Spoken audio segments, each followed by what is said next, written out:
khi cầu thủ Việt Nam sớm thành tỷ phú.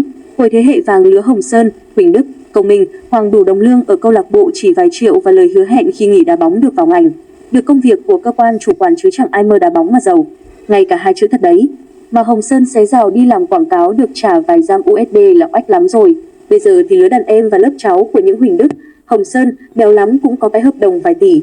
Còn có tiếng, một chút hay khéo thương thảo một chút thì lên hàng chục tỷ cho vài mùa đá bóng là bình thường, kèm theo mức lương có khi lên đến 100 triệu. Cầu thủ bóng đá bây giờ không nghèo, nhất là những ông chủ lập đội bóng đa phần không để làm kinh tế mà để có chỗ để tiêu tiền, xài tiền hoặc để thể hiện vai trò với địa phương, với đơn vị mình hoạt động kinh tế. Thế thì nên buồn hay vui với những tỷ phú đá bóng?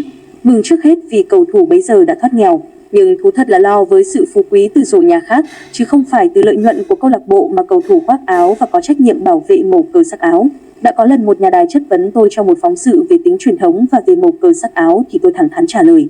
Bóng đá bây giờ mang tiếng là chuyên nghiệp, nhưng tính truyền thống gắn với màu cờ sắc áo thì bây giờ không bằng thời bao cấp như Cảng Sài Gòn, Hải quan hay Thể công ngày nào. Đơn giản vì vài chục tỷ mỗi năm cho một đội bóng, tài trợ, họ có thể thay tên, một đội bóng hay ghép đầu doanh nghiệp vào và đẩy cái tên đội bóng ra đằng sau. 10 năm trước, một ông bầu từng tuyên bố bỏ đội bóng giữa giải và xóa sổ một cái tên thì 10 năm sau, với đồng tiền, ông bầu đấy hoàn toàn có thể mua một đội bóng và tạo nên cái tên mới với đầy đủ các hảo thủ hạng A về.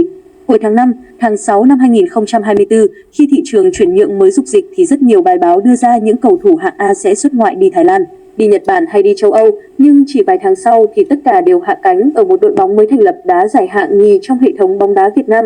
Có một nghịch lý là nếu đi nước ngoài thì các cầu thủ hảo hạng đấy có thể ngồi dự bị hay phải cạnh tranh gắt gao, nhưng về với các ông chủ Việt thì tiền tươi thọc đầy mà chính các nhà môi giới ngoại cũng lắc đầu nói đây không phải là bức tranh phá giá mà là cái giá của riêng Việt Nam với các ông chủ Việt Nam. Sàn thương mại cầu thủ Việt Nam bị đẩy lên quá cao và không có ai thẩm định giá đến độ những cầu thủ Hàn Quốc hay Nhật Bản. Thái Lan giờ cũng không sánh nổi với các tỷ phú đá bóng Việt Nam.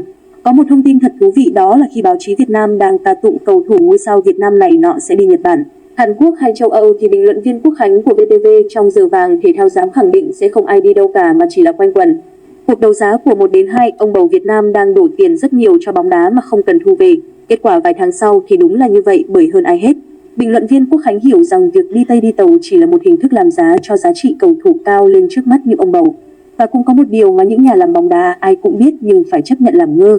Đó là một ông chủ tài trợ nhiều đội bóng đang hoành hành mà ở làng bóng Việt ai tài trợ thì người đấy có quyền quyết định cao nhất.